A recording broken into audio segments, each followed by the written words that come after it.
नमस्कार दोस्तों, learn with NH YouTube channel पर आपका स्वागत है।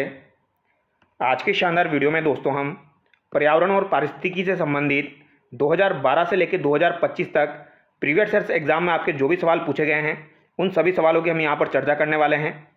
लगभग 125 सवाल मैं आपको करवाने वाला हूँ और यकीन मानना, अगर आप इन 125 सवालों को देख लेते हैं, इनको शुरू से लेकर एंड तक आप कर लेते हैं, तो इकोलॉजी से संबंधित आपका कोई सा भी सवाल जो है वो गलत नहीं होगा। तो जो भी विद्यार्थी वीडियो भर्ती परीक्षा की तैयारी कर रहे हैं, इसके अलावा किसी भी एग्जाम में अगर आपका ये टॉपिक पूछा जाता है तो आप इस वीडियो को जरूर देखिए। यहाँ से आपका सवाल गलत नहीं होगा। जैसे कि एलडीसी के एग्जाम में भी ये वाला टॉपिक आपका पूछा जाता है, एसआई के एग्जाम में पूछा जाता है, तो आप इस वीडियो को जरूर देखिए। तो चलिए दोस्तों, बिना देरी के शुरू करते हैं। पहला सवाल देखिए, 1992 में रियो डी जेनेरिया में आयोजित जैविक विविधता पर ऐतिहासिक सम्मेलन इस रूप में जाना जाता है। तो रियो डी जेनेरिया में 1992 में जैविक विविधता पर एक सम्मेलन आयोजित हुआ था, तो इसे किस नाम से जाना जाता है, यह आपके डिप्टी जेलर में पूछा गया था। तो इसे पृथ्वी शिखर सम्मेलन के नाम से जाना जाता है। ऑप्शन ए यहाँ पर आपका बिल्कुल सही होगा। अगला सवाल देखिए, केंद्र सरकार द्वारा किस सन में जैव विविधता एक्ट बनाया गया था। तो जैव विविधता एक्ट केंद्र सरकार के द्वारा कब बनाया गया था, तो ये 2002 में बनाया गया था। रीट एग्जाम 2025 में ये पूछा गया था। अगला सवाल देखिए, केंद्रीय प्रदूषण नियंत्रण बोर्ड के अनुसार IND-AQI यानी एयर क्वालिटी इंडेक्स के अनुसार 101 से लेकर 200 सीमा वाली आयु गुणवत्ता श्रेणी है। RS 2025 में यह सवाल पूछा गया था। तो यहाँ पर पूछा गया है 101 से लेकर 200 सीमा वाली जो गुणवत्ता श्रेणी है वो आपकी क्या कहलाती है। तो ये आप याद रखना, अगर आपसे पूछा जाए 0 से लेकर 50 तक जो होता है वो तो आपकी अच्छी होती है, और 50 से लेकर यानी 51 से लेकर 100 तक जो होती है वो आपकी संतोषजनक होती है, और 101 से लेकर 200 तक जो होती है वो आपकी मध्यम में आती है। तो सी यहाँ पर आपका सही होगा। और घटिया में आपकी आ जाएगी 201 से लेके जो आपकी 300 वाली है, यह आपकी घटिया में आ जाएगी यानी खराब में आ जाएगी। और बहुत खराब की बात की जाए तो 301 से लेके 400 में आपकी बहुत खराब आ जाएगी। और गंभीर की बात की जाए तो ये 5 श्रेणियाँ आपको ध्यान रखनी है। गंभीर में आपकी 401 से लेके 500 तक जो एयर क्वालिटी इंडेक्स है वो आता है। तो यहाँ पर आपका राइट आंसर सी होगा। तो ये इंडेक्स आप याद रखना, यहाँ से सवाल आपका बन सकता है। अगला सवाल देखिए, विज्ञान की किस शाखा के अंतर्गत पर्यावरण का अध्ययन किया जाता है। तो पर्यावरण का अध्ययन किस शाखा के अंतर्गत किया जाता है, तो ये पारिस्थितिकी जो शाखा है उसके अंतर्गत पर्यावरण का अध्ययन किया जाता है। अगला सवाल देखिए, शब्द पारिस्थितिकी तंत्र को सर्वप्रथम दिया था। तो ये आपका सवाल जो है ये सेट एग्जाम 2023 में पूछा गया था। पारिस्थितिकी तंत्र यानी इकोलॉजी सिस्टम के बारे में यहाँ पर पूछा गया है। तो इको सिस्टम के बारे में पूछा गया है, ये शब्द किसने दिया था। तो ये आपका सर्वप्रथम किसके द्वारा दिया गया था, AG टेंसले के द्वारा आपका इको सिस्टम दिया गया था, यानी डी यहाँ पर आपका सही होगा। अगला सवाल देखिए, भारतीय पारिस्थितिकी के जनक कौन हैं। तो भारतीय पारिस्थितिकी के जनक कौन हैं, ये 2024 में आपका पूछा गया। तो भारतीय पारिस्थितिकी के जनक आपके रामदेव मिश्रा हैं। बी यहाँ पर आपका बिल्कुल सही होगा।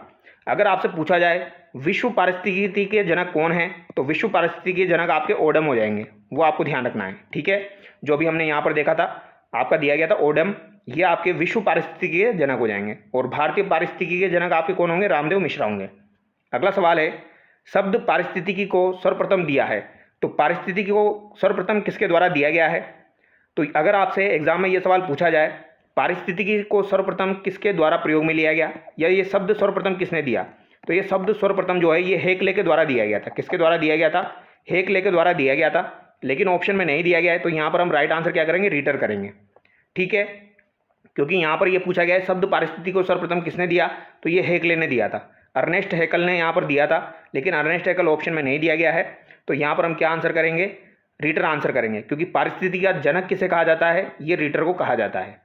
अगला सवाल देखिए, जैव विविधता यानी बायोडाइवर्सिटी शब्द किसने दिया था। तो बायोडाइवर्सिटी शब्द अगर आपसे पूछा जाए तो ये 1985-86 के आसपास आपके WG रोजन के द्वारा दिया गया था। ऑप्शन डी यहाँ पर आपका सही होगा।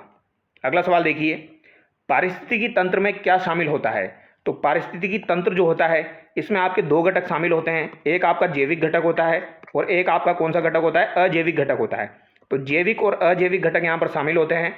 अगर आप ऑप्शन के हिसाब से देखो तो यहाँ पर कोई विद्यमान समुदाय, ये तो आपका जैविक में आ गया, और उसका परिवेश जो है ये आपका अजैविक में आ गया। तो सी यहाँ पर आपका सही होगा। अगला सवाल देखिए, पारिस्थितिकी तंत्र के निम्नलिखित कौन से दो घटक हैं। तो दो घटक आपके कौन कौन से हो जाएंगे, तो ये अभी हमने डिस्कस किया, जैविक और अजैविक। सी यहाँ पर आपका सही होगा। ये सवाल आपका 2023 में भी पूछा गया और हेड मास्टर आपका 2018 में भी पूछा गया। अगला सवाल देखिए, कौन से पर्यावरण के अजैविक घटक के अंतर्गत आते हैं। तो कौन से पर्यावरण के अजैविक घटक के अंतर्गत आते हैं? तो पादप जैविक में आ जाएगा, वायु अजैविक में आपका हो जाएगा, तो बी यहाँ पर सही होगा। जंतु जैविक है, जीवाणु भी आपका जैविक है। अगला सवाल है, पारिस्थितिकी तंत्र का अजैविक घटक निम्नलिखित में से है। तो अजैविक घटक यहाँ पर पूछा गया है, तो सवाल आपका कौन सा है दोस्तों? ये जैविक है। वन के वृक्ष जो है ये भी आपके जैविक है, कैक्टस आपका जैविक है, लेकिन पर्णहरित जो है ये आपका अजैविक में आ जाएगा, तो सी यहाँ पर आपका सही होगा। अगला सवाल देखिए, पारिस्थितिकी तंत्र का कौन एक जीवीय संगठक नहीं है? तो जीवीय संगठक यहाँ पर कौन सा नहीं है, यानी जैविक नहीं है? तो जानवर, वायु, वनस्पति, जीवाणु। तो यहाँ पर भी आपका राइट आंसर क्या होगा? वायु होगा। आरएस 2015 में भी पूछा गया, नर्स 2024 में भी पूछा गया। अगला सवाल देखिए, निम्न को उनकी खाद्य श्रृंखला में प्राथमिक उपभोक्ता के रूप में चयन करें और सर्वाधिक उपयुक्त विकल्प चुनें। तो यहाँ पर पूछा गया है प्राथमिक उपभोक्ता के रूप में यहाँ पर चयन करना है और सर्वाधिक उपयुक्त विकल्प आपको चुनना है। ये सेट आपके 2023 में पूछा गया है, तो ऐसा सवाल भी आपका बन के आ सकता है। तो प्राथमिक उपभोक्ता कौन से होते हैं? एक तो आपके उत्पादक होते हैं, उत्पादक के बाद में आपके प्राथमिक उपभोक्ता आते हैं, फिर आपके द्वितीय उपभोक्ता आते हैं, फिर आपके तृतीय उपभोक्ता आते हैं। यहाँ पर प्राथमिक उपभोक्ता के बारे में पूछा गया है, तो ये कौन कौन से हो जाएंगे? प्राथमिक उपभोक्ता आपके शाकाहारी होंगे। कौन होंगे? शाकाहारी होंगे। तो शाकाहारी देख लीजिए, ऑप्शन में शाकाहारी कौन कौन से हैं? तो यहाँ पर टिड्डा हो गया, हिरण हो गया, गन्ना तना भेदक हो गया, ये आपके शाकाहारी में आएंगे, तो बी यहाँ पर आपका सही होगा। बाकी ऑप्शन में जो है मांसाहारी भी आपके दिए गए हैं। एक पारिस्थितिकी तंत्र में सर्वाधिक संख्या में पाए जाते हैं। तो एक पारिस्थितिकी तंत्र में सर्वाधिक संख्या में क्या पाए जाएंगे? मांसाहारी, शाकाहारी, उत्पादक, या फिर आपके यहाँ पर प्राथमिक उपभोक्ता। तो सर्वाधिक आपके क्या पाए जाएंगे? उत्पादक पाए जाएंगे, फिर आपके प्राथमिक उपभोक्ता आएंगे, फिर आपके द्वितीय उपभोक्ता आएंगे, फिर तृतीय उपभोक्ता आएंगे। तो सी यहाँ पर आपका सही होगा।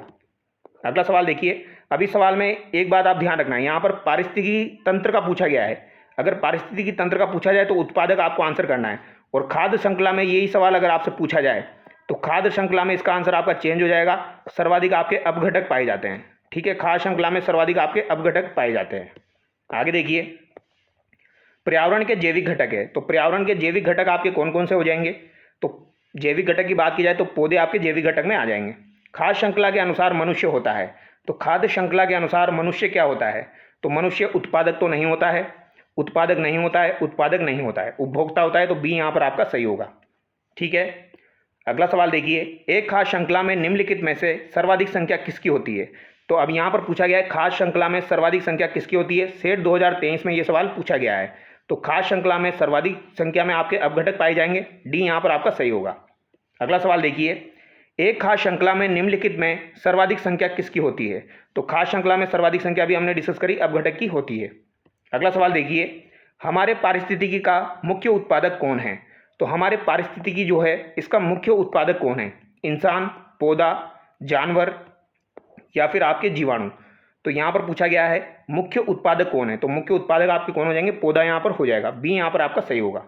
ठीक है, अगला सवाल देखिए, निम्नलिखित में से कौन खाद्य श्रृंखला का निर्माण करता है? तो खाद्य श्रृंखला का निर्माण कौन करता है, यह आपसे पूछा गया है। घास, मछली और आपकी बकरी। तो घास को मछली, बकरी, ये तो सुमेलित नहीं लग रहा है। घास, गेहूं, आम। घास को बकरी खाएगी, बकरी को मानव खाता है, तो सी यहाँ पर आपका सही हो जाएगा। ठीक है, ये सवाल आपके स्टेनोग्राफर 2024 में पूछा गया है। पारिस्थितिकी तंत्र की सबसे छोटी इकाई कौन सी होती है?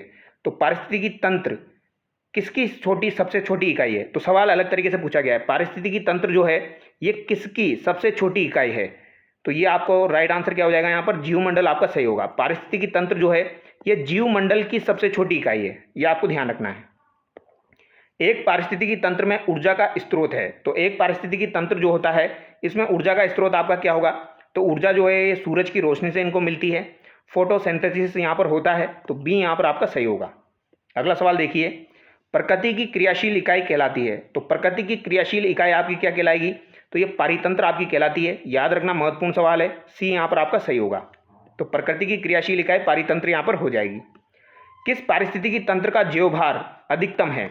तो किस पारिस्थितिकी तंत्र में जीवभार यानी बायोमास जो होता है वो अधिकतम होता है? घास भूमि में, झील में, तालाब में, या फिर आपका वन में? तो वन जो होता है यहाँ पर आपका दोस्तों जीवभार जो है ये सबसे अधिक होता है, डी यहाँ पर आपका सही होगा। एक खाद्य श्रृंखला सर्वदा प्रारंभ होती है।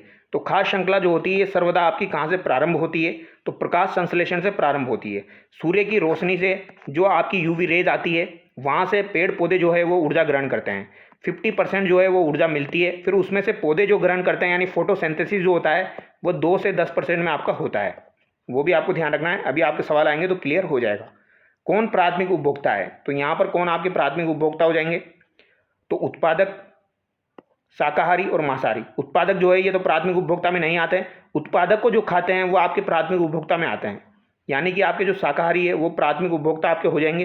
ठीक है, अगला सवाल देखिए।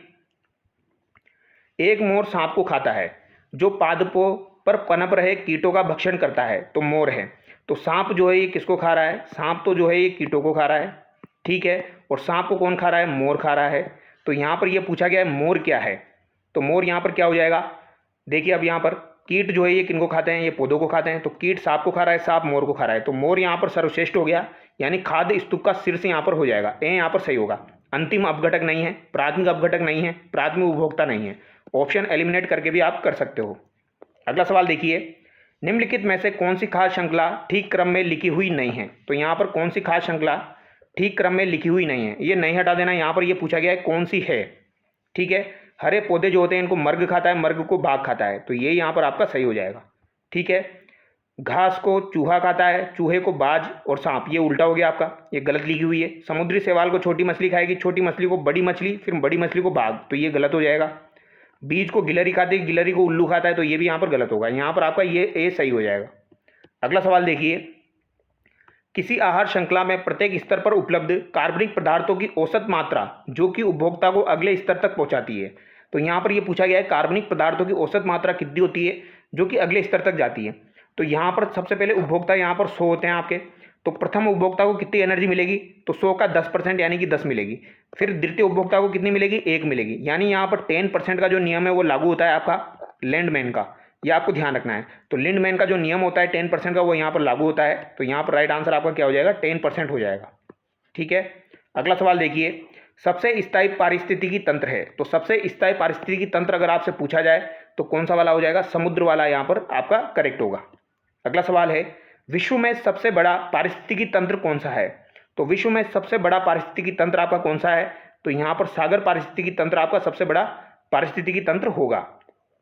अगला सवाल देखिए। निम्नलिखित में से कौन सा एक कृत्रिम पारिस्थितिकी तंत्र है, तो एक कृत्रिम यानी मानव द्वारा निर्मित कौन सा हो जाएगा, तो झील, वन, तालाब, ये तो आपकी प्राकृतिक है। खेत मानव के द्वारा निर्मित है, तो बी यहाँ पर आपका बिल्कुल सही होगा। यह आपका एक प्रकार का कृत्रिम पारिस्थितिकी तंत्र है। अगला सवाल देखिए। संपूर्ण सौर ऊर्जा जो उत्पादकों के माध्यम से सजीव तंत्र में प्रवेश करती है अंततः वायुमंडल में पुनः चली जाती है, तो ये आपकी किस तरीके से जाती है, ये यहाँ पर पूछा गया है। यानी जो सौर ऊर्जा होती है उत्पादकों के माध्यम से सजीव तंत्र में प्रवेश करती है, ये उत्पादक है, सजीव तंत्र में प्रवेश किया, तो फिर ये पुनः वायुमंडल में जाती है, तो ये किस तरीके से जाती है, तो ये उष्मा के रूप में जाती है। याद रखिएगा, सी यहाँ पर आपका बिल्कुल सही होगा। अगला सवाल देखिए।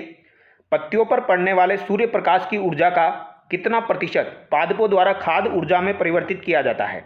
अब ये सवाल आपका थोड़ा सा इंपॉर्टेंट हो जाता है, क्योंकि ये लैंडमैन का नियम यहाँ पर नहीं पूछा गया है। यहाँ पर यह पूछा गया है पत्तियों पर जो सूर्य प्रकाश पड़ता है तो कितनी ऊर्जा यानी ऊर्जा का कितना प्रतिशत पादपों द्वारा खाद्य ऊर्जा में परिवर्तित किया जाता है। यानी कि सूर्य से जो ऊर्जा आ रही है वो तो आपकी कितनी आ रही है, 100% आ रही है। फिर जो पौधे होते हैं वो 50% लेते हैं, लेकिन खाद्य ऊर्जा में कितना बदलता है, तो लगभग 2 से 10% आपको खाद्य ऊर्जा में बदलता है, ये आपको ध्यान रखना है। ठीक है, अब 2 से 10% यहाँ पर ऑप्शन में नहीं दिया गया है, तो हम यहाँ पर राइट आंसर क्या माना गया था, आपका 1 माना गया था, लेकिन 2 से 10% होता है। अभी एक सवाल आपका फिर से आएगा, तो उसमें आपका 2 से 10% दिया गया था और वही राइट आंसर माना गया था। वृक्ष प्रमुख पारिस्थितिकी तंत्र का संख्या का पिरामिड किस प्रकार का होता है, यानी कि यहाँ पर ये पूछा गया है वृक्ष जो होता है इसका संख्या का पिरामिड कैसा होता है। तो वृक्ष में संख्या का पिरामिड जो होता है ये आपका उल्टा होता है। ठीक है, और अगर आपसे पूछा जाए दोस्तों, जो ये आपका समुद्र वाला जो होता है, यहाँ पर ज्योभार का पिरामिड जो होता है वो उल्टा होता है, ऐसे याद रखना आप। तो यहाँ पर आपका राइट आंसर क्या हो जाएगा, उल्टा यहाँ पर आपका सही होगा। संख्या का वृक्ष में जो है वो उल्टा होता है।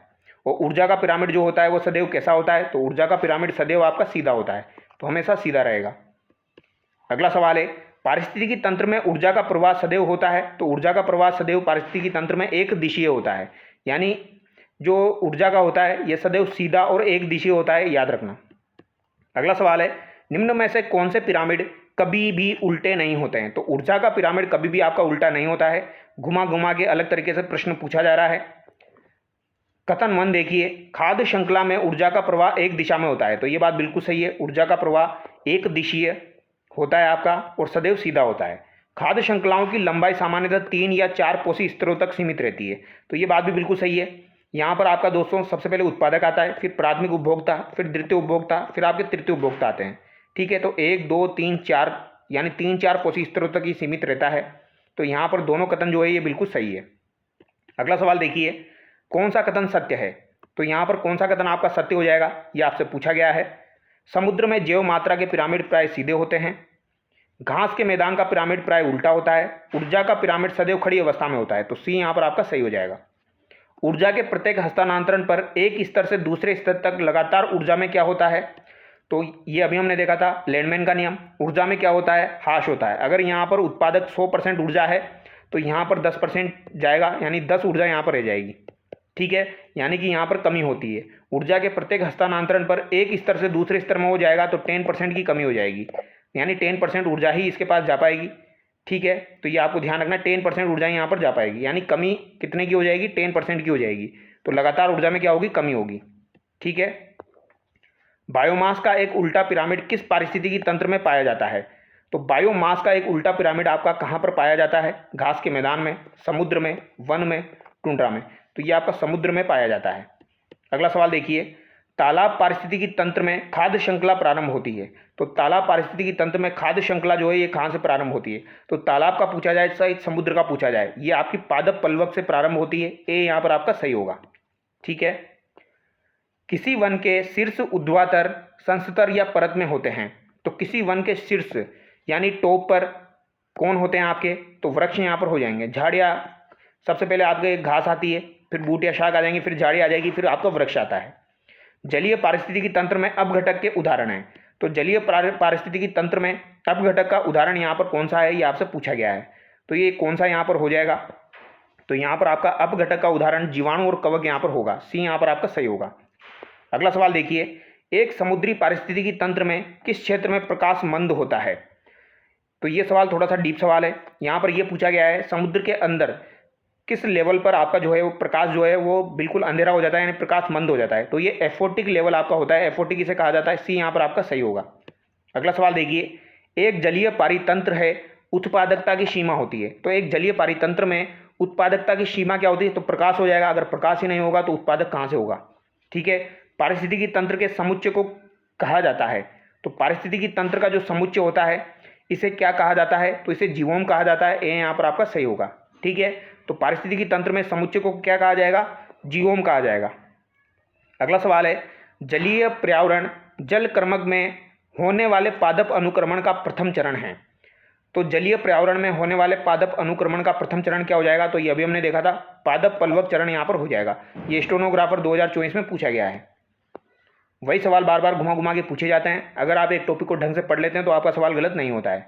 भारत में जैव विविधता के हॉट स्पॉट है जिन्हें ताप स्थल कहा जाता है। तो भारत में जैव विविधता के 4 हॉट स्पॉट है, जिसमें से एक तो आपका पश्चिमी घाट है।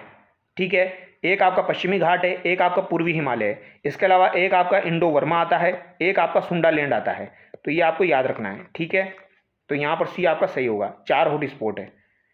सर्वाधिक जैव विविधता पाई जाती है। तो सर्वाधिक जैव विविधता की बात की जाए तो ये आपकी शांत घाटी केरल में पाई जाती है। ठीक है, यहाँ पर जुगनू नहीं पाए जाते हैं, तो रात में यहाँ पर बिल्कुल भी आवाज़ नहीं आती है, इसीलिए इसे शांत घाटी कहा जाता है। जो जातियों की रेड डेटा बुक प्रकाशित करता है वह संगठन है। तो रेड डेटा बुक जो है ये IUCN के द्वारा जारी की जाती है और इसका गठन 1948 में किया गया था। और इसका मुख्यालय अगर आपसे पूछा जाए तो गैलैंड आपका स्विट्जरलैंड जो है वहाँ पर इसका मुख्यालय बना हुआ है। ठीक है, ये आपको ध्यान रखना है। अगला सवाल देखिए, IUCN की रेड लिस्ट को कहा गया है। तो रेड लिस्ट को क्या कहा जाता है? ये आपका RS 2025 में पूछा गया था। तो IUCN की जो रेड लिस्ट होती है इसे जीवन का चेरोमीटर कहा जाता है। डी यहाँ पर आपका सही होगा। क्या कहा जाता है? जीवन का चेरोमीटर। अगला सवाल देखिए, जैव विविधता मापने के गणितीय सूचकांकों में से कौन सा एक स्थानीय स्तर पर किसी समुदाय आवासीय क्षेत्र में माध्य प्रजाति विविधता को दर्शाता है? यहाँ पर देखिए, एक आपका वैज्ञानिक हुआ था, उसने 3 सूचकांक दिए थे आपके, अल्फा, बीटा और यहाँ पर गामा आपका दिया था। यहाँ पर यह पूछा गया है गणितीय सूचकांकों में कौन सा एक स्थानीय स्तर पर किसी समुदाय और आवासीय क्षेत्र की माध्य प्रजाति विविधता को दर्शाता है? तो अगर एक स्थानीय क्षेत्र का पूछा जाए तो यहाँ पर आपका राइट आंसर क्या हो जाएगा, अल्फा सूचकांक हो जाएगा। यानी एक ही स्थानीय स्तर पर कोई समुदाय है, ये आवासीय क्षेत्र है, तो वहाँ पर जो जैव विविधता पाई जाएगी उसे कहा जाएगा अल्फा सूचकांक। बीटा में यहाँ पर 2 क्षेत्र आते हैं, फिर गामा में यहाँ पर आपका एक बड़ा क्षेत्र आता है। आगे देखिए, गैर वन क्षेत्र में विकसित किए गए निम्नलिखित में से कौन से पादप को भारतीय वन संशोधन अधिनियम 2017 में वृक्षों की परिभाषा से विलोपित किया गया। तो आपको पता होगा बांस को जो है ये वृक्षों की परिभाषा से निकालकर घास में डाला गया है, ठीक है, और आजकल इसकी खेती भी की जाती है। अगला सवाल देखिए, अम्ल वर्षा में नीचे दिए गए कौन से प्रदूषक वर्षा जल एवं हिम को प्रदूषित करते हैं। तो अम्ल वर्षा किससे होती है ये आपसे पूछा गया है। एक तो आपका SO2 होता है यानी सल्फर डाइऑक्साइड, एक आपका दोस्तों क्या होता है, यहाँ पर नाइट्रोजन ऑक्साइड यहाँ पर होता है। तो नाइट्रोजन ऑक्साइड यहाँ पर हो जाएगा N2O, ठीक है। कार्बन डाइऑक्साइड नहीं होता है, मीथेन यहाँ पर नहीं होता है, तो 1 और 2 यहाँ पर सही होगा। इनकी वजह से ही दोस्तों आपकी क्या होती है, यहाँ पर अम्ल वर्षा होती है। SO2 जो है ये H2O के साथ क्रिया करके क्या बनाता है, H2SO4 बनाता है, और यहाँ पर ये H2O के साथ क्रिया करके क्या बनाता है, HNO3 बनाता है, ठीक है। और इन दोनों की वजह से ही फिर आपकी अम्ल वर्षा होती है, जो कि संगमरमर को इनको नुकसान पहुँचाती है। तो उसे क्या कहा जाता है, स्टोन लेप्रोसी कहा जाता है। उसे क्या कहा जाता है, स्टोन लेप्रोसी कहा जाता है। ये भी एक बार सवाल एग्जाम में पूछा गया है। अगला सवाल देखिए, अम्ल वर्षा के लिए निम्नलिखित में से कौन से पर्यावरण प्रदूषक उत्तरदायी है। तो यह भी हमने डिस्कस किया था। एक तो आपका SO2 है और एक आपका क्या है दोस्तों, नाइट्रोजन ऑक्साइड है। तो नाइट्रस ऑक्साइड हो जाएगा और एक सल्फर डाइऑक्साइड हो जाएगा। निम्न में से किसके वर्षा के पानी में घुलने से वर्षा का पानी अम्लीय हो जाता है। तो किसके घुलने से वर्षा का पानी आपका अम्लीय हो जाता है, तो सल्फर डाइऑक्साइड के घुलने से आपका जो वर्षा का पानी है वो अम्लीय हो जाता है। किसका संबंध अम्लीय वर्षा से है, तो अम्लीय वर्षा का pH यहाँ पर पूछा गया है, कितना यहाँ पर हो जाएगा, तो अम्लीय वर्षा का pH जो है ये 5.6 से आपका कम होता है। ए यहाँ पर आपका सही होगा। अगला सवाल है, प्रकाश रासायनिक धूम का कारण है। तो प्रकाश रासायनिक जो आपकी धुंध पड़ती है उसका मेन कारण क्या है, तो पराबैंगनी किरणों की उपस्थिति में NO2 तथा अदग्ध हाइड्रोकार्बन। तो यहाँ पर ए आपका सही होगा। अगला सवाल देखिए, संगमरमर के मलिनीकरण की घटना किसके कारण होती है। तो संगमरमर के मलिनीकरण, जिसे स्टोन लेप्रोसी कहा जाता है, ये अम्ल वर्षा के कारण होता है। CFC रासायनिक रूप से अधिक स्थायी होते हैं क्योंकि इनमें नहीं होता है। तो CFC में आपका क्लोरोफ्लोरोकार्बन होता है, ठीक है, लेकिन यहाँ पर हाइड्रोजन भी होता है, क्लोरीन भी होता है, ब्रोमीन यहाँ पर नहीं होता है। बी यहाँ पर आपका गलत होगा। अगला सवाल देखिए, पिछली सर्दी में वैश्विक औसत तापमान में कितनी वृद्धि हुई। सर्दी नहीं है, सॉरी सदी है यहाँ पर। तो पिछली सदी जो है उसके वैश्विक औसत तापमान में आपकी कितनी वृद्धि हुई है। यानी सदी मतलब आपकी जो 1900 से लेके अगर हम 2000 तक माने तो इस सदी में आपकी कितनी वृद्धि यहाँ पर हुई है, तो 1.8 डिग्री फ़ारेनहाइट की यहाँ पर वृद्धि हुई है। डी यहाँ पर आपका जो है वो सही है। अगला सवाल देखिए, carbon dioxide, nitrous oxide, chlorofluorocarbon, methane, CH4 गैसों का ग्लोबल वार्मिंग के प्रति आपेक्षिक योगदान है। तो ग्लोबल वार्मिंग में सबसे ज़्यादा योगदान किसका होता है, CO2 का होता है, ठीक है। फिर उसके बाद आपकी कौन आती है, CH4 यहाँ पर आती है। फिर उसके बाद आपका N2 आता है। फिर यहाँ पर यहाँ पर थोड़ी सी गड़बड़ हुई है, देखिए सबसे पहले CO2 आता है आपका 60%, ठीक है, याद रखना। फिर आपका CH4 आता है लगभग 20%, वो आपको याद रखना। तो CO2 के बाद में आपका CH4 यहाँ पर हो जाएगा। फिर आपका क्या आता है दोस्तों, यहाँ पर एक आपका क्लोरोफ्लोरोकार्बन है और एक आपका यहाँ पर क्या है, N2O है। तो क्लोरोफ्लोरोकार्बन जो होता है दोस्तों ये आपका कितना है, तो ये आपका कितना है 14% है, और N2O जो होता है ये आपका कितना है 6% है। यानी कि यहाँ पर आपका राइट आंसर जो है वो सी होगा, ठीक है। अगला सवाल देखिए, निम्नलिखित में से हरित गृह गैस है। तो हरित गृह गैस यहाँ पर आपकी कौन सी हो जाएगी, तो हरित गृह गैस यहाँ पर आपसे पूछी गई है, और हरित गृह गैस कौन कौन सी यहाँ पर हो जाएगी, तो CO2 है, N2O है और CFC है। ए यहाँ पर आपका सही होगा। अगला सवाल देखिए, कौन सी हरित गृह गैस है, तो कौन सी यहाँ पर हरित गृह गैस है, तो यहाँ पर नाइट्रस ऑक्साइड जो है ये आपकी हरित गृह गैस है, ठीक है। अगला सवाल है, निम्न में से कौन सी गैस हरित गृह प्रभाव में योगदान नहीं देती है। तो हरित गृह प्रभाव में कौन सी गैस आपका योगदान नहीं देती है, ये आपसे पूछा गया है। नाइट्रोजन नहीं देती है, कार्बन डाइऑक्साइड देती है, मीथेन देती है, क्लोरोफ्लोरोकार्बन देती है। तो यहाँ पर ए आपका सही होगा। कौन सी ग्रीन हाउस गैस नहीं है, तो यहाँ पर कौन सी आपकी ग्रीन हाउस गैस नहीं है, कार्बन डाइऑक्साइड है, कार्बन मोनोऑक्साइड यहाँ पर ग्रीन हाउस गैस नहीं है, मीथेन भी है, नाइट्रस ऑक्साइड भी है। तो यही सवाल आपके एग्जाम में पूछे जाते हैं। ग्रीन हाउस प्रभाव किस गैस की वायु में सांद्रता बढ़ने से पर होता है। तो ग्रीन हाउस प्रभाव जो है ये किस गैस की वायु में सांद्रता बढ़ जाए तो उससे होता है, तो कार्बन डाइऑक्साइड की सांद्रता बढ़ जाएगी तो उससे हो जाएगा, बाकी इनका कोई योगदान नहीं है। ठीक है। अगला सवाल देखिए, निम्नलिखित में से कौन सी वायुमंडलीय गैस हरित गृह प्रभाव हेतु उत्तरदायी है? तो हरित गृह प्रभाव के लिए कार्बन डाइऑक्साइड है, मीथेन है, ऑक्सीजन नहीं है, नाइट्रोजन नहीं है। तो 1 और 2 यहाँ पर आपका सही हो जाएगा। अगला सवाल देखिए, कौन सा ग्लोबल वार्मिंग भूमंडलीय तापन का प्रमुख कारण है? तो ग्लोबल वार्मिंग ये आपका इंपॉर्टेंट है दोस्तों। ग्लोबल वार्मिंग यानी भूतापन का प्रमुख कारण आपका क्या हो जाएगा? देखिए यूवी रेज जो आती है, यूवी रेज क्या करती है, बादलों को छेदते हुए जो है पृथ्वी में प्रवेश कर जाती है, और पृथ्वी पर प्रवेश करने के बाद उनकी क्या होती है, जो लेमडा होता है दोस्तों वो उनका बढ़ जाता है। तो लेमडा बढ़ जाता है यानी उनकी वेवलेंथ बढ़ जाती है, और उनकी आवृत्ति जो होती है यानी म्यू जो होता है वो उनका कम हो जाता है। तो ये आपको ध्यान रखना है। जबकि यहाँ पर उनकी जो व्यू लेंथ होती है वो कम होती है जब आती है, और यहाँ पर आवृत्ति जो होती है वो ज़्यादा होती है। तो इस वजह से उनकी भेदन क्षमता अधिक होती है और वो एंटर कर जाती है, ठीक है। लेकिन जब वो आती है तो उसके बाद उनकी वेवलेंथ घट जाती है और आवृत्ति जो है, वेवलेंथ बढ़ जाती है और आवृत्ति घट जाती है। उससे क्या होती है, वो वापस नहीं जा पाती है, तो ग्लोबल वार्मिंग बढ़ जाती है। तो इसे क्या कहा जाएगा? तो यूवी वाला नहीं है, ठीक है, यूवी वाला नहीं है, तो जारी है यानी IR उसे कहा जाएगा, ठीक है। इंफ्रारेड उसे कहा जाएगा, इंफ्रारेड किरणों का CO2 और H2O द्वारा पुनः विकिरण, डी यहाँ पर आपका सही होगा। तो इंफ्रारेड के कारण ये होता है, तो इस बात को आप ध्यान रखना। विश्वव्यापी उष्णता में मीथेन का योगदान है। तो विश्वव्यापी उष्णता में मीथेन का योगदान कितना हो जाएगा? मीथेन का योगदान कितना है दोस्तों? मीथेन का योगदान है यहाँ पर 20%, और CO2 का योगदान कितना है? 60%। आगे देखिए, मीथेन के अतिरिक्त कौन सी ग्रीन हाउस गैस कृषि क्षेत्रों द्वारा उत्पन्न की जाती है? तो मीथेन के अतिरिक्त आपकी N2O जो है वो उत्पन्न की जाती है, यानी नाइट्रस ऑक्साइड, बी यहाँ पर सही होगा। विश्वव्यापी उष्णता को नियंत्रित करने का सबसे अच्छा उपाय है। तो विश्वव्यापी उष्णता जो होती है इसको नियंत्रित करने का सबसे अच्छा उपाय क्या हो सकता है? तो ग्रीन हाउस गैसों के उत्सर्जन को कम करना, बी यहाँ पर आपका सही होगा। अगला सवाल है, मानव गतिविधियों को प्रत्यक्ष एवं अप्रत्यक्ष आलम्बन प्रदान करने पर उत्पन्न ग्रीन हाउस गैसों की कुल मात्रा को कहते हैं? तो मानव गतिविधियों को प्रत्यक्ष एवं अप्रत्यक्ष आलम्बन प्रदान करने में उत्पन्न ग्रीन हाउस गैसों की कुल मात्रा को क्या कहा जाता है? इन्हें कार्बन पदचिह्न कहा जाता है, बी यहाँ पर आपका सही होगा, कार्बन फुटप्रिंट। निम्न कथनों में सही कथन है, तो यहाँ पर सही कथन का चुनाव करना है।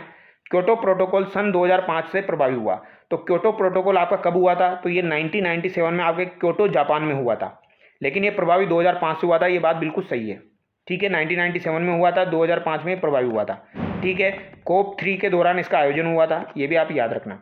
क्योटो प्रोटोकॉल मुख्य रूप से ग्रीन हाउस गैसों के विकास को कम करने से संबंधित है, तो ये बात भी सही है।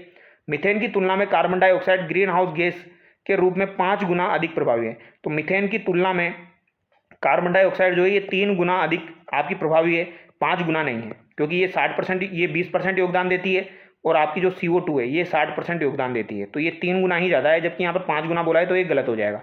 तो 1 और 2 यहाँ पर आपका सही है। अगला सवाल देखिए, क्योटो प्रोटोकॉल जो कि एक अंतर्राष्ट्रीय समझौता है किससे संबंधित है? तो क्योटो प्रोटोकॉल जो था, तो इसे याद रखना आप, UNFCC यानी जो आपका 1992 में पृथ्वी सम्मेलन हुआ था वहाँ पर UNFCC बनाया गया था, और इसके आधार पर ही फिर आपका क्या किया गया था? क्योटो प्रोटोकॉल का आयोजन हुआ था, जिसे COP3 के नाम से जाना जाता है। तो ए यहाँ पर आपका सही होगा। अगला सवाल देखिए, यदि पृथ्वी पर पाई जाने वाली वनस्पतियां पेड़ पौधे समाप्त हो जाए तो किस गैस की कमी होगी? तो किस गैस की यहाँ पर कमी होगी दोस्तों? तो यहाँ पर ऑक्सीजन की कमी होगी, डी यहाँ पर आपका सही होगा, क्योंकि पेड़ पौधे समाप्त हो जाएंगे तो ऑक्सीजन की कमी हो जाएगी। क्लोरोफ्लोरोकार्बन का एक अणु श्रृंखला क्रिया के द्वारा कितने ओजोन अणुओं को नष्ट कर सकता है? तो एक CFC अणु श्रृंखला जो है, ये CFC का एक अणु जो है ये श्रृंखला क्रिया के द्वारा कितने ओजोन अणुओं को नष्ट करेगा? तो ये करीब 1 लाख अणुओं को नष्ट करेगा ओजोन के, भी यहाँ पर आपका सही होगा। निम्नांकित में से किसे डायनासोर का कब्रिस्तान कहा जाता है? तो डायनासोर जो है दोस्तों, इसका कब्रिस्तान किसे कहा जाएगा? तो अमेरिका के मोन्टाना को कहा जाता है, बी यहाँ पर आपका सही होगा। अगला सवाल देखिए, सत्य कथन यहाँ पर बताना है। जैव विविधता समृद्ध क्षेत्रों का दिन का तापमान 15 से 28 डिग्री सेंटीग्रेड के बीच तथा वार्षिक वर्षा 120 सेंटीमीटर से कम होती है। तो ये कम नहीं होती है, ये बात गलत है। जैव विविधता समृद्ध क्षेत्रों का दिन का तापमान 18 डिग्री सेंटीग्रेड से 32 डिग्री सेंटीग्रेड के मध्य होता है तथा वार्षिक वर्षा 150 सेंटीमीटर से भी अधिक होती है, ये बात सही है। अधिक ऊंचाई वाले क्षेत्रों की जैव विविधता कम होती है, तो ये बात भी आपकी सही है। अधिक ऊंचाई वाले क्षेत्रों की जैव विविधता जो है वो कम होती है, तो 2 और 3 यहाँ पर आपका सही होगा। अगला सवाल देखिए, ओजोन के संदर्भ में गलत कथन का चुनाव करना है, तो गलत कथन यहाँ पर कौन सा है? सौर मंडल में खराब ओजोन उपस्थित होती है, तो ये बात तो सही है। सौर मंडल जो होता है, देखो ओजोन सर्वाधिक आपकी समताप मंडल में पाई जाती है, ठीक है, ये बात आप याद रखना। लेकिन खराब ओजोन जो है ये आपकी सौर मंडल में उपस्थित होती है। समताप मंडल में ओजोन हरित ग्रह प्रभाव के लिए उत्तरदायी होती है। वायुमंडल में ओजोन क्लोरोफ्लोरोकार्बन द्वारा नष्ट होती है, ये बात भी सही है। ओजोन पृथ्वी की सतह को सूर्य के हानिकारक यूवी विकिरणों से रक्षित करती है, तो ये भी सही है। तो बी यहाँ पर आपका गलत होगा। समताप मंडल में ओजोन हरित ग्रह प्रभाव के लिए उत्तरदायी है, ये बात यहाँ पर गलत होगी। अगला सवाल देखिए, वायुमंडल की ओजोन परत प्राकृतिक ढाल के रूप में किसके विरुद्ध कार्य करती है? तो ये अल्ट्रा वायलेट जो आपकी विकिरण आती है उनके विरुद्ध कार्य करेगी, यानी पराबैंगनी विकिरणों के विरुद्ध ये कार्य करती है। अगला सवाल है, ओजोन क्षीणता का प्रत्यक्ष प्रभाव है। तो ओजोन क्षीणता जो होती है इसका प्रत्यक्ष प्रभाव क्या हो जाएगा? तो इसका प्रत्यक्ष प्रभाव क्या होगा? चर्म कैंसर। तो ये तो पहली बात तो पराबैंगनी सौर विकिरणों में वृद्धि होगी, फिर उसके बाद आपका चर्म कैंसर होगा, तो सी यहाँ पर आपका सही होगा, ठीक है। तो प्रत्यक्ष प्रभाव क्या होगा? पराबैंगनी सौर विकिरणों में वृद्धि। अगला सवाल देखिए, ओजोन के बारे में निम्न में से कौन सा कथन सत्य है? तो ओजोन के बारे में कौन सा कथन यहाँ पर आपका सत्य हो जाएगा? ओजोन से ऑक्सीजन का निर्माण एक ऊष्माशोषी प्रक्रिया है। तो ओजोन से अगर आप ऑक्सीजन का निर्माण करोगे तो ये आपकी O2 और O में टूटेगी, तो ये आपकी ऊष्माशोषी अभिक्रिया नहीं है, ये आपकी ऊष्माक्षेपी अभिक्रिया है, ठीक है। तो ये बात तो गलत हो गई। ओजोन एक त्रिपरमाणिक रेखीय अणु है, तो ये त्रिपरमाणिक नहीं है, ये बात भी गलत है, ठीक है, क्योंकि ओजोन का कैसे होता है, ओ का एक डबल बॉन्ड होता है और एक सिंगल बॉन्ड होता है, ठीक है।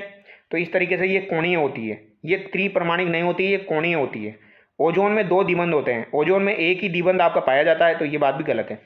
ओजोन का निम्न स्तर वायुमंडलीय प्रदूषक है, तो ये बात सही है आपके, जो कि सौर मंडल वाला है, जहाँ पर आपकी खराब ओजोन पाई जाती है।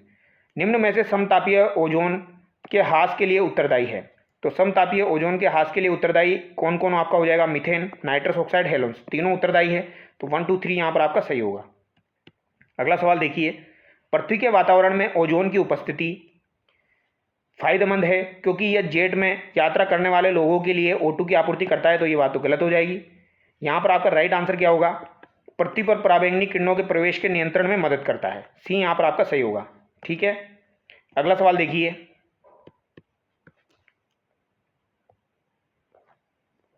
निम्न में से मेलोनोमा त्वचा कैंसर का कारण है। तो त्वचा कैंसर का कारण क्या हो जाएगा आपका?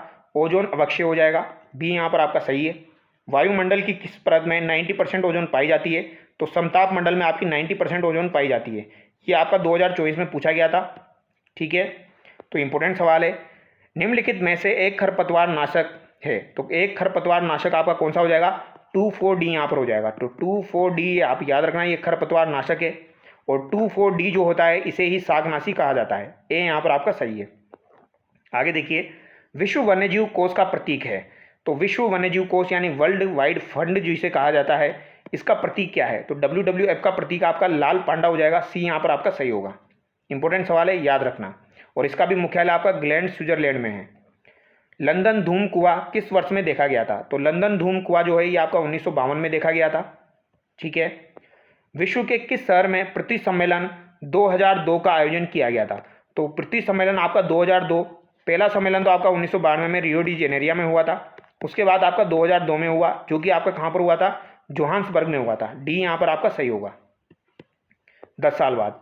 बाएं स्थाने जैव विविधता संरक्षण में सम्मिलित है। तो बाएं स्थाने में आपके कौन कौन से आते हैं? देखो 2 स्थाने होती है आपके, एक तो 100 स्थाने होती है, एक बाह्य स्थाने होती है, ठीक है। 100 स्थाने यानी प्राकृतिक आवास होते हैं, बाह्य स्थाने जो कि कृत्रिम रूप से बनाए जाते हैं, जैसे कि उत्तक संवर्धन प्रबंधन हो गया आपका, संकटापन्न प्रजातियों को उनके प्राकृतिक आवास में सुरक्षित रखा जाए, तो ये बात तो गलत है, ये तो आपका 100 स्थाने में आएगा। तो 2 यहाँ से गया, 2 यहाँ से गया, 2 यहाँ से गया, एक ही ऑप्शन आपका बचता है। इन विट्रो निषेचन, युग्मकों का निम्न ताप पर परिरक्षण, तो डी यहाँ पर आपका सही होगा। ग्रीन मफलर संबंधित है, तो ग्रीन मफलर का संबंध किससे हो जाएगा? तो ग्रीन मफलर का संबंध आपको मैंने काफ़ी बार बताया, ध्वनि प्रदूषण से हो जाएगा। जब आपकी बाइक चलती है तो उससे ध्वनि उत्पन्न होती है, तो आसपास रहने वाले लोगों को दिक्कत होती है, तो यहाँ पर क्या किया जाता है? पेड़ पौधे लगा दिए जाते हैं, इस तरीके से यहाँ पर पेड़ पौधे लगा दिए जाते हैं, तो वो आवाज़ को कम करते हैं, तो उसे ही ग्रीन मफलर कहा जाता है। आगे देखिए, 11 जनवरी 2021 को जैव विविधता के लिए वन प्लेनेट समिट का आयोजन किया गया था। तो वन प्लेनेट समिट का आयोजन आपका कहाँ पर किया गया था? तो ये आपका पेरिस में किया गया था। पुराना सवाल है, भूमंडलीय ऊष्मीकरण सम्मेलन के संदर्भ में UNFCCC का पूर्ण रूप है। तो ये आपसे पूछा जा सकता है, UNFCCC का निर्धारण जो है दोस्तों, ये आपका 1992 में पृथ्वी सम्मेलन में किया गया था, जो कि आपका रियो डी जेनेरिया में हुआ था। इसके आधार पर ही COP3 का आयोजन आपका हुआ था, क्योटो प्रोटोकॉल जिसे कहा जाता है, 1997 में, जो कि आपका 2005 में प्रभावी हुआ था। इसकी फुल फॉर्म हो जाएगी United nation framework convention on climate change. ये यहाँ पर आपका सही होगा। अगला सवाल है, किसके द्वारा अधिकतम सूर्य ऊर्जा ग्रहण की जाती है? तो अधिकतम सूर्य ऊर्जा किसके द्वारा ग्रहण की जाएगी? तो शैवाल के द्वारा ग्रहण की जाती है। सी यहाँ पर आपका सही होगा। शैवाल जो होता है इसमें प्रोटीन काफ़ी मात्रा में पाया जाता है। ठीक है। गेंडा संरक्षण परियोजना का प्रारंभ किस राज्य में किया गया? तो ये काजीरंगा असम से किया गया था। ये यहाँ पर आपका सही होगा। अगला सवाल है, कौन सा वर्ष अंतर्राष्ट्रीय जैव विविधता वर्ष घोषित किया गया था? तो अंतर्राष्ट्रीय जैव विविधता वर्ष आपका 2010 में घोषित किया गया था। बी यहाँ पर आपका सही होगा। अंतर्राष्ट्रीय जैव विविधता दिवस मनाया जाता है। अंतर्राष्ट्रीय जैव विविधता दिवस आपका कब मनाया जाता है? तो ये आपका 22 मई को मनाया जाता है। इंपॉर्टेंट सवाल है, पूछा जा सकता है, तो याद रखिएगा। अंतर्राष्ट्रीय जैव विविधता दिवस आपका 22 मई को मनाया जाता है और इसकी थीम भी आपसे पूछी जा सकती है, तो इसकी थीम भी आप याद रखिएगा। थीम भी आपके एग्जाम में बन सकती है। ठीक है। इसकी थीम 2025 की अगर आपसे पूछी जाए तो मैं आपको बता देता हूँ, प्रकृति के साथ सामंजस्य एवं सतत विकास। तो प्रकृति के साथ सामंजस्य एवं सतत विकास जो है वो इसकी थीम हो जाएगी 2025 की। आगे देखिए, पृथ्वी दिवस जिस दिन मनाया जाता है वो है, तो पृथ्वी दिवस आपका कब मनाया जाता है? 22 अप्रैल को मनाया जाता है और इसकी थीम भी आपको याद रखनी है, हमारी शक्ति हमारा ग्रह। 2025 की इसकी थीम है, हमारी शक्ति हमारा ग्रह। भारत का राष्ट्रीय जलीय जीव कौन सा है? तो भारत का राष्ट्रीय जलीय जीव कौन सा हो जाएगा? गांगे डॉल्फिन हो जाएगा। ये यहाँ पर आपका सही है। अगला सवाल है, निम्नलिखित में से कौन सा जल प्रदूषण का मानवीय स्रोत नहीं है? तो जल प्रदूषण का मानवीय स्रोत कौन सा नहीं है? घरेलू बहिस्त्राव है, वाहित जल है, औद्योगिक बहिस्त्राव है, ह्यूमस पदार्थ नहीं है। डी यहाँ पर आपका सही होगा। अगला सवाल है, निम्नलिखित में से अक्षय प्राकृतिक संसाधन है। तो अक्षय प्राकृतिक संसाधन आपका कौन सा हो जाएगा? अक्षय बोल लो या अक्षय बोल लो। तो अक्षय प्राकृतिक संसाधन आपका कौन सा हो जाएगा? यानी जो कभी खत्म नहीं होता, तो सूर्य का प्रकाश यहाँ पर हो जाएगा। अगला सवाल है, प्रोटीन के संश्लेषण के लिए आवश्यक तत्व है। तो प्रोटीन के संश्लेषण के लिए आवश्यक तत्व आपका कौन सा हो जाएगा? नाइट्रोजन यहाँ पर हो जाएगा। अगला सवाल है, प्रकाश संश्लेषी रूप से सक्रिय विकिरण का कितना प्रतिशत पौधों द्वारा ग्रहण किया जाता है? तो ये मैंने आपको बताया था, 2 से 10% जो है ये यूवी रेज ग्रहण की जाती है पौधों के द्वारा। तो यहाँ पर आपका राइट आंसर डी होगा। अगला सवाल देखिए, जैव विविधता से संबंधित सही कथन का चयन कीजिए। तो जैव विविधता से संबंधित सही कथन आपको बताना है। जैव विविधता भूमध्य रेखा की ओर बढ़ती है, तो ये बात बिल्कुल आपकी सही हो जाएगी। ए यहाँ पर आपका सही है। अगला सवाल है, उपलब्धता एवं लाभ साझेदारी पर नगोया प्रोटोकॉल के अंतर्गत अंगीकार की गई। तो ये पशु परिचर में पूछा गया था नगोया प्रोटोकॉल के बारे में। ये जैव विविधता संधि आपकी हो जाएगी। अगला सवाल है, निम्नलिखित में से कौन सा बायोमास ऊर्जा स्रोत का उदाहरण नहीं है? तो बायोमास ऊर्जा स्रोत का उदाहरण कौन सा यहाँ पर नहीं है? कोयला है, लकड़ी है, गोबर गैस है। परमाणु ऊर्जा यहाँ पर नहीं है, तो डी यहाँ पर आपका सही होगा। अगला सवाल देखिए, किसी समुदाय में पोषी स्तर के संबंध में एक मात्रात्मक नियम प्रदान करने का पहला प्रयास अंग्रेज पारिस्थितिकी विज्ञानी द्वारा किया गया था। तो पोषी स्तर के संबंध में एक मात्रात्मक नियम प्रदान करने का जो प्रयास किया गया था, ये चार्ल्स एल्टन के द्वारा किया गया था 1927 में। अगला सवाल देखिए, कवक का उदाहरण जिसका उपयोग प्रतिजैविक के निर्माण में होता है। तो प्रतिजैविक के निर्माण में जिसका प्रयोग होता है ये कौन सा कवक आपका होगा? तो ये पेनिसिलियम आपका हो जाएगा। ठीक है, सी यहाँ पर आपका सही होगा। अगला सवाल देखिए, निम्न में से कौन सा कोयला जलने की प्रक्रिया के उप उत्पाद के रूप में थर्मल पावर प्लांट द्वारा उत्सर्जित होता है, जिसके परिणाम स्वरूप वायु प्रदूषण होता है? तो ये जेल परीक्षा में पूछा गया था। तो थर्मल पावर प्लांट से आपकी क्या निकलती है? फ्लाई ऐश निकलती है। सी यहाँ पर आपका सही होगा। अगला सवाल है, प्राकृतिक पर्यावरण की भौतिक, रासायनिक या जैविक विशेषताओं में अवांछनीय परिवर्तन को समझने के लिए निम्न में से किस शब्द का उपयोग किया जाता है? तो अगर आपका भौतिक, रासायनिक और जैविक विशेषताओं के अवांछनीय परिवर्तन होता है तो उसको समझ लेने के लिए किस शब्द का प्रयोग किया जाएगा? तो इसके लिए प्रदूषण शब्द का प्रयोग किया जाता है। सी यहाँ पर आपका सही होगा। तो ये सवाल यहाँ पर पूछे गए थे। यहाँ पर लगभग 125 से ज़्यादा सवाल मैंने आपको करवाए हैं। अगर आप इन सवालों को देख लेते हैं तो यकीन मानना आपका कोई सा भी सवाल यहाँ पर गलत नहीं होगा। तो चलिए दोस्तों, नेक्स्ट वीडियो मिलते हैं। Thank you so much.